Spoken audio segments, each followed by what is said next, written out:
Hello my dear students, आज आपके लिए मैं एक मैथ का चैप्टर लेकर आया हूं और इस चैप्टर का नाम है बहुभुज और ये बहुत इंपॉर्टेंट चैप्टर है। ठीक है, ये चैप्टर आपको एनटीपीसी, ग्रुप डी और टेट सब में पूछा जाता है। तो तीनों के विद्यार्थी आप अगर हैं या आपको टेट देना हो या एनटीपीसी का बचा हुआ फेज देना हो या ग्रुप डी का देना हो तो आपके लिए बहुत इंपॉर्टेंट वीडियो है बहुभुज के लिए। बहुभुज होता क्या है, थोड़ा सा हम लोग इसके बारे में बात करते हैं। ठीक है, तो बहुभुज क्या है कि कुछ सरल रेखाओं से घिरी बंद समतल आकृति को बहुभुज कहते हैं। यानी अगर सरल रेखाओं से जो आकृतियां घिरी हुई हैं उनको ही हम लोग क्या कहेंगे, बहुभुज। बहुभुज देखिए, त्रिभुज को भी हम लोग बहुभुज कर सकते हैं, चतुर्भुज को भी हम लोग बहुभुज कहेंगे, पंचभुज को हम लोग बहुभुज कहेंगे, षष्ठभुज को भी हम लोग बहुभुज कहेंगे, अष्टभुज को भी हम लोग बहुभुज कहेंगे। तो जो भी सरल रेखाएं से निर्मित आकृतियां जो चारों तरफ से घिरी हुई हैं वो क्या कहलाती हैं, बहुभुज। ठीक है, और बहुभुज के लिए आपको सिर्फ और सिर्फ 4 सूत्र याद रखने हैं, जिसमें पहला सूत्र है प्रत्येक वाय कोण बराबर होता है 360 बटा के n, 360 बटा के n। ठीक है, अगर आपसे वाय कोण पूछेगा तो आपको इसी सूत्र पर जाना है। ठीक है, अंतःकोण प्लस वाय कोण का योगफल हमेशा 180 डिग्री होता है। अंतःकोण और वाय कोण का योगफल हमेशा कितना होगा, 180 डिग्री होगा। ठीक है, अंतःकोण का योगफल, अंतःकोणों का योगफल अगर पूछे तो आपको लिए एक सूत्र अपनाना है 2n-4 गुणते 90। अब कहोगे सर जी n क्या होता है, तो n होता है n बराबर भुजाओं की संख्या होता है। ठीक है, विकर्णों की संख्या कितनी होती है, तो विकर्णों की संख्या अगर पूछे तो उसके लिए फॉर्मूला है n² - 3n बटा के 2। ठीक है, तो अगर आप इतने फॉर्मूले आप पढ़ लेते हैं और याद कर लेते हैं तो आप इस चैप्टर को आसानी से बना सकते हैं। तो आइए इस पे 3-4 क्वेश्चन, छोटे छोटे क्वेश्चन हम लोग लेकर चलते हैं। ठीक है, तो चलिए बनाया जाए। क्वेश्चनों को देखिएगा।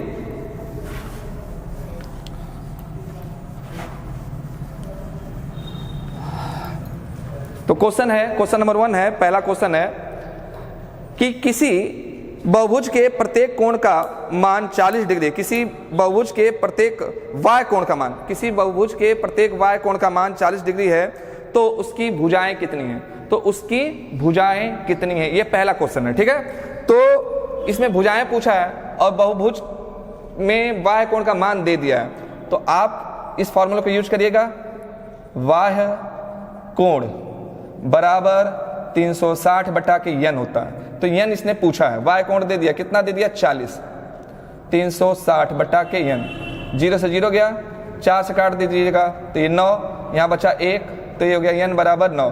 तो भुजाओं की संख्या कितनी आ गई, 9। अगर वाय कोण दे दिया है, वाय कोण दे दिया और भुजा पूछ रहा है तो आपको बस एक ही फॉर्मूला याद करना है और इस फॉर्मूले पे जितने भी टाइप के सवाल होंगे बन जाएंगे। ठीक है, अगला क्वेश्चन सुनिएगा। अगला क्वेश्चन क्या है, अगला क्वेश्चन है किसी बहुभुज में ऐसे कोई अगर बहुभुज षष्ठभुज है, यानी षष्ठभुज है और षष्ठभुज में प्रत्येक वाय कोण का मान ज्ञात करें, षष्ठभुज में प्रत्येक वाय कोण का मान ज्ञात करें। तो क्वेश्चन आपका है कि षष्ठभुज है और षष्ठभुज में प्रत्येक वाय कोण का मान ज्ञात करें। ठीक है, तो ये वाय कोण का फिर वही फॉर्मूला, वाय कोण बराबर 360 बटा के n।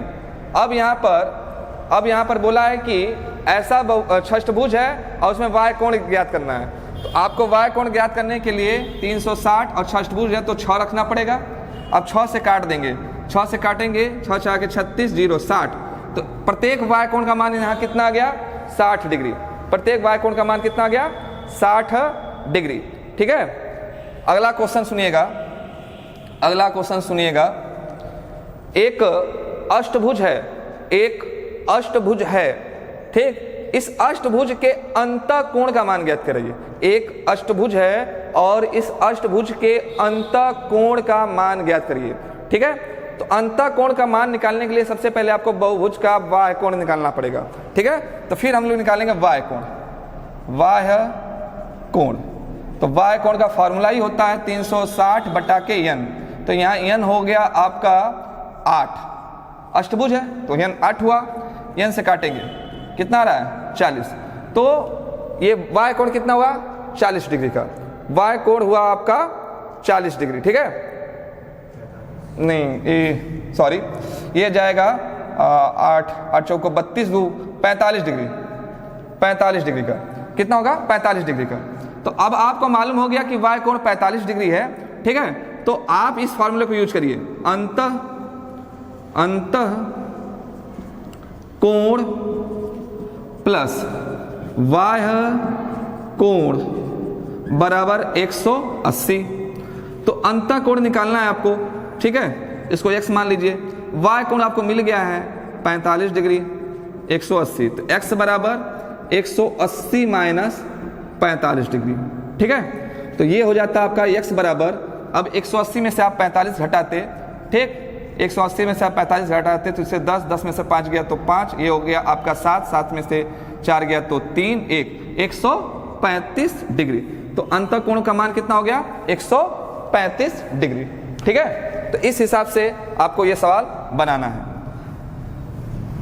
अगला क्वेश्चन हम लेते हैं। अगला क्वेश्चन जो है वो आपके 2020 में यूपी टेट में भी आ चुका है, इसी टाइप का क्वेश्चन।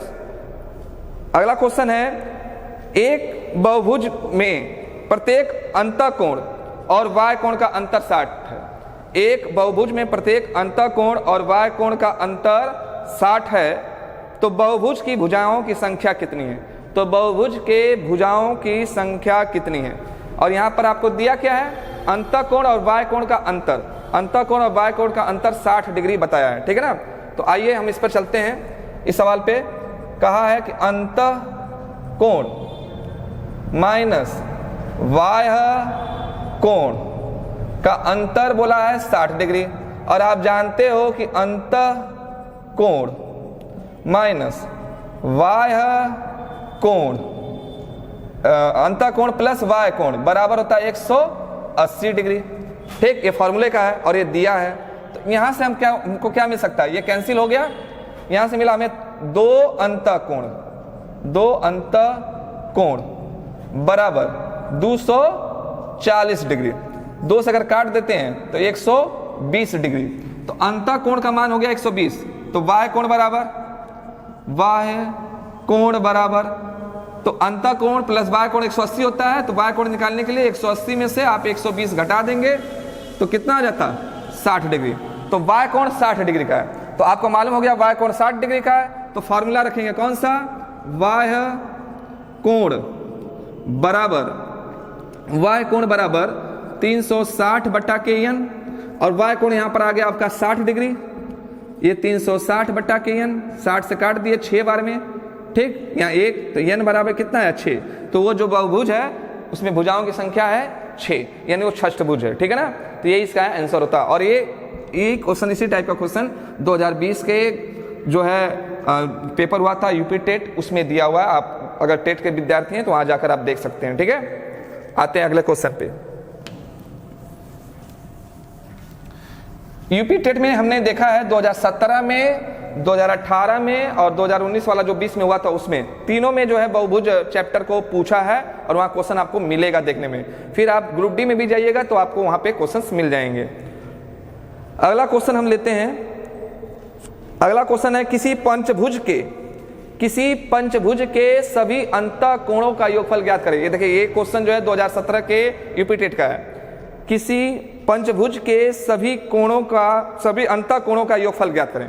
तो यहाँ अंतः कोणों का योगफल पूछा है, तो अंतः कोणों का योगफल बराबर होता है 2n-4 गुणते 90, ठीक है। तो 2, अब यहाँ n के जगह आपको 5 रखना चाहिए, -4 गुणते 90, तो ये 10 -4 गुणते 90, 10 में से 4 गया 6 गुणते 90, 9 छक 54, 540 डिग्री, ठीक है, 540 डिग्री। क्लियर हुआ? इसको देख लीजिए, उतार लीजिए, ठीक है। चलिए अब देखिए, कभी कभार प्रश्न बदल देगा, बोलेगा षष्ठभुज है तो यहाँ 6 रख दो भाई, बोलेगा अष्टभुज है तो चलो यहाँ 8 रख देते हैं। ठीक है, फॉर्मूला यही रहेगा, आपको इसी ढंग से करना है और आप इसको करके प्रैक्टिस करिएगा। ठीक है, आपका आंसर आएगा।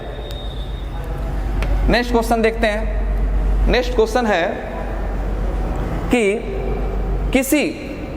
किसी बहुभुज के सभी अंतःकोणों का योगफल 1080 है। किसी बहुभुज के सभी अंतःकोणों का योगफल 1080 है, तो इस बहुभुज की भुजा ज्ञात करें। अब घुमा दिया, प्रश्न को रिवर्स किया है, तो प्रश्न को रिवर्स करेगा तो कैसे बनाना है? सभी अंतःकोणों का योगफल कितना है? 1080। ठीक है, 2n-4 गुणते 90, तो 180 बटा के 90, और ये 2n-4 0 0 गया। ठीक है, 9 से काटेंगे 12 बार में, 12 बराबर 2n-4, ये 4 आकर जुड़ जाएगा तो ये 16 हो गया। 2 से काट दिए 8, n बराबर 8, यानी भुजाओं की संख्या कितनी है? 8 है। तो दोनों हिसाब से, दोनों तरफ से क्वेश्चन दे सकता है। ठीक है, इसलिए हमने दोनों तरफ से आपको क्वेश्चन बता दिया है। क्लियर हुआ? चलिए, तो इस टाइप में जितने भी क्वेश्चंस आपकी किताबों में होंगे, आर.एस. अग्रवाल में या एस.डी. यादव वाली किताब में, जितने भी कोई भी किताब आप पढ़ते होंगे, जो भी किताब आप पढ़ते होंगे, अगर इस टाइप का क्वेश्चन है तो आप वहां बनाइएगा, आपका बनेगा। नेक्स्ट क्वेश्चन देखते हैं। अगला क्वेश्चन है 10 भुजाओं वाले बहुभुज में 10 भुजाओं वाले बहुभुज में विकर्णों की संख्या कितनी है? 10 भुजाओं वाले बहुभुज में विकर्णों की संख्या कितनी है? यहाँ विकर्ण की संख्या पूछा है। ठीक है, तो विकर्ण बराबर होता है, विकर्ण बराबर होता है आपका n स्क्वायर माइनस 3n बटा के 2। ठीक है, यही फॉर्मूला है विकर्ण का। तो यहाँ पर भुजा बोला है 10, अर्थात n हो गया आपका 10, तो 10 का वर्ग करेंगे, माइनस 3 गुणते 10 बटा के 2, तो 10 का वर्ग आप जानते हो 100 होता है, और ये हो गया 30 बटा के 2, तो कितना हो गया? 70 बटा के 2, 70 का आधा कितना होता है? 35 विकर्ण बनेंगे, उसमें 35 विकर्ण बनेंगे। ठीक है, तो जो भी बोलेगा कि इतना भुजा विकर्ण निकालिए, तो भुजा जितना बोलेगा n की जगह आपको इतना बैठाना है। जैसे मेरा 10 था तो हम 10 रखे। अगर कोई बोल दे कि अगर अष्टभुज है तो कितने विकर्ण बनेंगे, तो कुछ नहीं भाई, लो देख लो, भी अष्टभुज है तो क्या होगा, आपको यहाँ पर 8 रख देना होगा। 8 का वर्ग 3 गुणते 8 बटा के 2, ये हो गया 64, घटाएंगे ये 24 हो जाएगा, 24 घटा देंगे तो 40, कट जाएगा तो 20, उसमें 20 बनेंगे विकर्ण। ठीक है, सिंपल है, बस करिए, इन फॉर्मूलों को याद कर लीजिएगा। ठीक है, इस पर भी रिवर्स क्वेश्चंस देता है, इस पर भी क्वेश्चंस को घुमा कर देता है। जैसे ये क्वेश्चन ये है, देखिएगा, एक बहुभुज के 27 विकर्ण हैं, एक बहुभुज के 27 विकर्ण हैं। ठीक है, तो यहाँ पर भुजाओं की संख्या ज्ञात करें। एक बहुभुज के 27 विकर्ण हैं, तो यहाँ पर भुजाओं की संख्या ज्ञात करें। अब लो भाई, आपको विकर्ण दे दिया और आपसे भुजा पूछ दिया, यानी n पूछ रहा है, तो फॉर्मूला तो हमारा यही रहेगा। अब विकर्ण की जगह कितना रखेंगे? 27, n नहीं मालूम है तो n स्क्वायर माइनस 3n बटा के 2, इस 2 का गुणा हो जाएगा 54, n स्क्वायर माइनस 3n। अब हम मिडिल टर्म फैक्टर तो कर सकते हैं, तो वो कर लेते हैं। देखो यहाँ 0 हो गया, n square minus 3n minus 54। ठीक है, तो आप इसको जानते हो कैसे टूटता है। किसी ऐसी संख्या को लो जिसका गुणा करने में आपस में 54 आए, घटाने या जोड़ने में 3 आ जाए, तो ये हो गया माइनस n 9n और प्लस 6n। 9 6 का 54 होता है गुणा करने पर, और माइनस 9n में से 6n जाएगा तो माइनस 3 आ जाएगा। ठीक है, चूंकि माइनस 3 लाना था, इसलिए माइनस 9n को हम पहले रखे हैं। माइनस ये 54 है, लिख दिए। यहाँ से n कॉमन लेंगे तो n माइनस 9, यहाँ से 6 कॉमन लेंगे तो n माइनस 9, तो ये हो गया n प्लस 6 और ये हो गया n माइनस 9। ठीक, तो इस कंडीशन में क्या हो सकता है कि n प्लस 6 बराबर 0, तो n बराबर माइनस 6। ठीक, और एक हो सकता है n माइनस 9 बराबर 0, तो n बराबर 9, तो पॉजिटिव ही नंबर लिया जाता है। तो यहाँ पर भुजाओं की संख्या कितनी है? 9 है। ठीक है, तो यहाँ भुजाओं की संख्या कितनी आई आपकी? 9 आई। तो इस टाइप से क्वेश्चन दे देगा, कहीं आपको विकर्ण दे देगा, भुजा पूछेगा, कहीं आपको भुजा दे देगा, विकर्ण पूछेगा। ठीक है, तो ओवरऑल इन्हीं 4 टॉपिकों पर प्रश्न आपको देता रहता है। हाँ, अगर आप इन 4 टॉपिकों को पढ़ लेते हैं तो फिर आपके जितने भी बहुभुज से प्रश्न बनेंगे वो बन जाएंगे। मैंने बहुत कम प्रश्न आपको लिया है, एक एक प्रश्न को उदाहरण लेकर दिया है, ज़्यादा आपका समय नुकसान ना हो इसलिए मैंने एक एक प्रश्न ही लिया है। आप अपने कॉपी में किताबों से प्रश्नों को ढूंढिए और उनको बनाइए, इससे ज़्यादा आपको बेहतर लाभ मिलेगा। ठीक है, चलिए मिलते हैं अगले वीडियो में, तब तक के लिए धन्यवाद, नमस्कार और जय हिंद, जय भारत।